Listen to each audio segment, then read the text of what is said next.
Hey folks, Craig Danger, vinyl record player, back. Yet another video. This one is for Rob Walker. Let the music play. Everyone's favorite submarine repairman. Thank you, Rob, for kind of putting this. I don't know if it's a contest or a thread. Doesn't matter, actually. I'm pretty sure it's probably a thread. Rob ain't giving nothing away, but love. Love you, Rob Walker. Woo! Anyway, great idea. 10 illustrated covers. I saw Brian, Embryonic Robot, do this video. I'm like, if Brian can do it, I'll make an attempt. Guy's really good at the videos. That's all I can say. But at any rate, yeah, let's cut right into it. Just before we get started, let me just say that, yeah, the soul realm, not as many illustrated covers as you might think. Actually, I was a little bit surprised. A lot of photography, a lot of sexy photographer, but photography nonetheless. Not as many illustrated covers. But we'll start out with this, and then you know what? This is going to be heavy on the rock. So be prepared to rock, as one I'd imagine does. This is War of the Gods. Billy Paul. A little bit of classic. They call this progressive soul, actually. A lot of longer tracks. Billy Paul, very interesting singer. Obviously, most people know him through Me and Mrs. Jones. This is produced by Gamble and Huff on the Philadelphia International label. Outside of Me and Mrs. Jones, didn't have a ton of other pop action. You know, he charted a lot of R&B stuff. This is, again, a really interesting, like I say, some journalist coined the term progressive soul, and you can definitely hear it on this. Longer tracks, and yeah, very interesting vocal lines. Billy Paul is not your regular soul singer. Very interesting sort of vote. Guy's not afraid to do a little scatting, which, you know, is okay for a human, but terrible for a pet. I think we can all agree on that, frankly. But at any rate, War of the Gods from '73. Billy Paul, I thought this was a double album. It's not, it's a single, but it's actually a really good album, and yeah, you can get this anywhere. Pretty cheap. Always like to... Out here in San Diego, there's a fantastic, Grateful Dead sort of tribute act that plays on the weekend, on a Sunday, and you know, it's sunny, they got a lot of nice patio umbrellas, and those fellas jam. This, of course, American Beauty from 1970. I think one of their best. I do not have a lot of their albums per se, but my favorites are the ones that my good friend told me, hey, they needed to make a couple of records that would shift some units. So they made American Beauty and they made The Working Man's Dead, both in 1970, both classics. But yeah, this one, every track on this is good. Same with Working Man's Dead. That, of course, does not have an illustrated cover. But this one is a winner. Even, and I'm, you know, like I say, I'm becoming a Grateful Dead fan. The gentleman who this band, 2 drummers, keyboards, 2 guitars, it's a lot. This kind of tribute band that do this on the Sunday in the San Diego, they can cook. Turning me into a fan, I gotta admit. But this one is a definite crossover. This one shifted some units. You're not gonna find an original copy of this one, probably. Not for cheap, but I highly recommend it. Even if you think Grateful Dead, they're so jammy. Not this. This is very in a country rock sort of folk mode, and it is a joy. Very good LP. Grateful Dead, American Beauty from 1970. On the illustrative tip. Oh, this one's fun. How about who else is going to present the Graham Edge Band featuring Adrian Gervitz? Paradise Ballroom from 1977. No one. This record actually is super fun. Obviously, Graham Edge, the drummer / poet with the Moody Blues. He kind of puts together a band with Adrian Gervitz and, of course, Paul Gervitz. Where were they from? They were from the Baker Gervitz Army. Another great band featuring, obviously, Ginger Baker and the 2 Gervitz brothers. They even had another band called the Gervitz Brothers called 2 Man Army. Also pretty good. Gervitz, Adrian, guy can rip. I think he's singing, he might be singing less on this LP than the first one. Graham Edge Band featuring Adrian Gervitz did basically 2 LPs. And this one, of course, look at the crazy kind of, I don't know, like an angel kind of a vibe. And then we got super 70s on the back there. What do we got on the inside? Oh, it's an illustration slash photograph of these cool ass dudes. I mean, please, right? Like, can I be the 4th head? No. See, this melon, too big. Too big, yeah. This melon, too big for those melons. At any rate, really good, fun album. Like I say, Adrian Gervitz, he likes to rip. Dude can play an axe, and he rips all over this album. If you can see it, you find it in the sort of bins or whatever, because didn't sell a lot of copies. Don't imagine that it's something that everybody is all raging to get, but it's good. Sort of mid 70s, sort of proggy, but kind of poppy. Graham Edge Band. Fun record featuring, of course, Adrian Gervitz. Also Paul. Well, Paul was there too. Let's not discount Paul, who played some great bass, but wasn't Adrian Gervitz. Let's be real. Okay, mountain climbing 70. Woo! We're talking about, of course, the classic. This one kind of elevated their game. Mississippi Queen is on this one. Also, this whole album is really good, by the way. And then look at that jacket on the back from the big man, from the big man Leslie West. But you know what? Never in my life. Woo! That's the secret cooker. That should have been, single number 2. Maybe it was, but unfortunately, what is Mountain known for? They're known for Mississippi Queen. It's on this one. It's great. But this whole album is actually really good. Yeah, really, their first couple albums are very good. Obviously, Felix Pappalardi on bass. What did Felix Pappalardi also do? He also produced Cream. So, and also a lot of other bands. Unfortunately, he kind of died in the 80s. I think his wife shot him, which is it's never good. Never good. Get a divorce, friends. Get a divorce before you get a gun. I don't know. I'd imagine some advice that could have been taken. But at any rate, sad story for Felix, but not for Mountain. Great band. Climbing. Really good album. If you do see this one, pick it up. I think I got this one for $5. It depends on your store. I find with classic rock, they can go either way. You can be they can be obscene, like this record is $45, or this can be $3. That's just, it just depends, but definitely worthy. Leslie West can rip an axe, and great singer too. Very soulful voice. Next up, what do we got? We got Power Glide. How about the new Riders of the Purple Sage? A little country rock action from 71, 72. I'm going to guess. I'm going to go ahead and guess 71 and 72. Now, you're thinking, oh, it's okay. That's an illustration. But hey, you want to look at that liner note, bro? Oh, look at that. Look at that period piece. Sort of, look at these cowboys in that's as illustrative as it comes. In fact, I wouldn't be surprised if this was an R. Crumb classic, or somebody pretending to be R. Crumb. Really good album.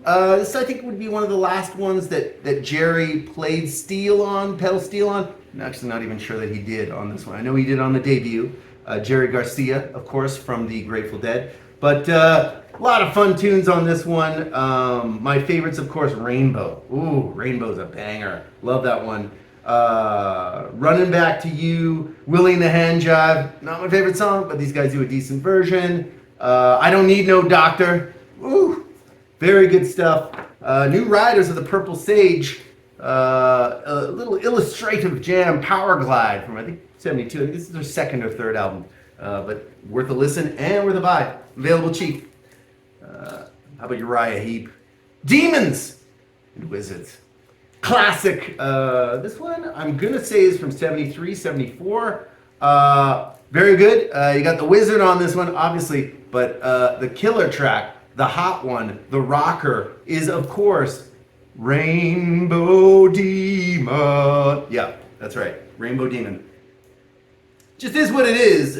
When you hear of a song called Rainbow Demon, that's going to be pretty kick-ass. Actually, not necessarily. It could be terrible. But in this case, it's super rockin'. And this is early Uriah Heep, so it's deeply rockin'. And very fun band from the early 70s. Kind of, I think their biggest sort of radio hit was called Easy Livin', which is from the Look at Yourself LP, which is just basically like, it's kind of a crappy mirror, but it's a mirror so that you can, you can look at yourself. Hey, I don't design these concepts, I just talk about them.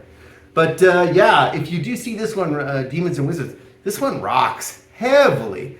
Very, very underrated hard rock band is Uriah Heep, and worthy of a listen. So Demons and Wizards, 73, 74. I think this one's from 75. Trapeze. Fantastic stuff. Of course, original member of Trapeze was, of course, Glenn Hughes, who later on was in Deep Purple Mark II and I believe Mark III. I'm not sure if he went in after that because he probably did. Maybe not, though. He had some problems with drugs, let's be honest. Good old Glenn Hughes. But this is post-Glenn. It's got the Galley Brothers on it. Very 70s record. Hard rock, riff rock, but great riffs. Real kind of funky riffs. And again, you don't expect to change the world with a Trapeze record, okay? This is, of course, a hot wire. But it's rocking. If you like the rock, if you like the riff rock, this is probably be like second or third division sort of British hard rock from that time, sort of bluesy. But yeah, Trapeze, fun album, fun band. The Galley Brothers, you got to get it. We're coming into. Jeez, man, I think this is more than 10 records. I think there's 11 here. Al Green, living for you. 1973. Good album, not the best for this period. I hate to say it, but this is probably in that period between 69 and 68 rather and 75. This is probably my least favorite of his LPs, despite the high quality illustration, as you can see there. Let's take a look at that. Oh, then you got, of course, Al on the back. Al's looking good on the back. But yeah, it's got the title track, a couple other tracks. If you do see this one, it's worth a pickup. Anything Al Green in that period is worth a pickup. But again, I am going to be ranking the Al Green album soon, and frankly, yeah, this is not my favorite, but again, it's one of the only ones with illustration. And if I can ever represent this love master, Al Green, I'm going to do that. And I just did. Al Green, living for you. 73. Ooh, this is interesting. This one's a good one. On the RCA label. This is the Youngbloods. Youngbloods, you know them from Everybody Get Together. Get Together. Try to love one another right now. Dino Valenti penned a song. But of course, these are the gentlemen right there in the middle. Look at it, that's very, I'm going to say 70, 71. But yeah, this is basically a double record set. And pretty much everything good that the Youngbloods did. Worth a pickup. These guys are very interesting, very folky, but later the lead singer got more into kind of a jazz realm. Colin, his name is escaping me right now. I'm gonna put it up. But Colin Young, something Young. Just do it in post. Okay, that was me telling myself that. Never mind. So yeah, the Youngbloods. I'm not sure I got this in the dollar bin, but totally worth it. Barely played, and yeah, very interesting. Let's look at the full illustration here. Oh, apparently they have heads, but also the bodies of what looks to be pig. Oh, they're wearing a flesh-colored jacket. Guys, please. There were different kinds of drugs being taken in that era, so let's just chalk it up to that. Just showed this in one of my previous videos. This is an illustrated cover. How about Waylon and Willie from 78? Woo! This is a fun record. You should, if you do see this like in a dollar bin or something, totally pick it up. This is Legendary Outlaw Country, and also, Mama, don't let your babies grow up to be cowboys. Don't do it! Mama, do not. I mean, not even ranchers. Not even farmers. Not even, okay. Definitely not tractor repairmen, because I think that's illegal somehow. But anyway, Waylon and Willie, it's a great album. It's got the kind of leather, sort of saddle embossed kind of vibe happening as well. Really good record. I enjoyed the heck out of this one. Just kind of listened to it for the first time last night after picking it up in the dollar bin, and woo, that's a 99-cent win. That's priceless, friends, priceless. And let's close it out. This is actually a bonus one. This is the 11th of. I said I was going to do 10, but I lied.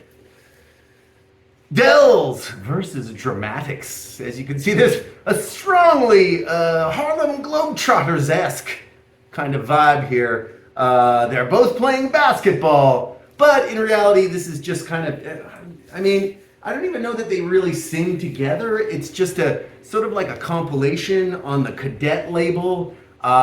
Basically, this would be like 73, 74. So around then, the Dramatics would have been with Stax, and their albums would have been selling nothing because Stax was already having tremendous problems. And the Dells may have been like kind of a, well, let's just close out the contract, because I think it wasn't too long before they moved on to ABC Records. But this is actually a really fun record. I feel like there is definitely some duetting between the bands, but again, this is just kind of a fun record in general. I was really glad to pick this up. This is available on streaming too. I just listened to it the other day, and I'm like, this is really fun, really good, sort of early 70s soul. Both of these bands, the D, Dells and Dramatics, legendary groups. And yeah, you see anything by them, pick it up. You get 2 in 1. Sounds like a bonus to me, friends. So yeah, that is my illustrated LP cover show for, obviously, Rob Walker, Let the Music Play, everyone's favorite submarine repairman. So yeah, thanks again for watching. Don't forget to like. That does help. Apparently, maybe other people can see it. Get a few more likes. People were saying, Rachel from Rachel's Ghost, she was saying, hey, you get 25 likes, more people can see the stuff. So if you could be one of my 25, I owe you. But at any rate, thanks again for tuning in. And I'm going to go ahead and I'm just going to see you on the next one.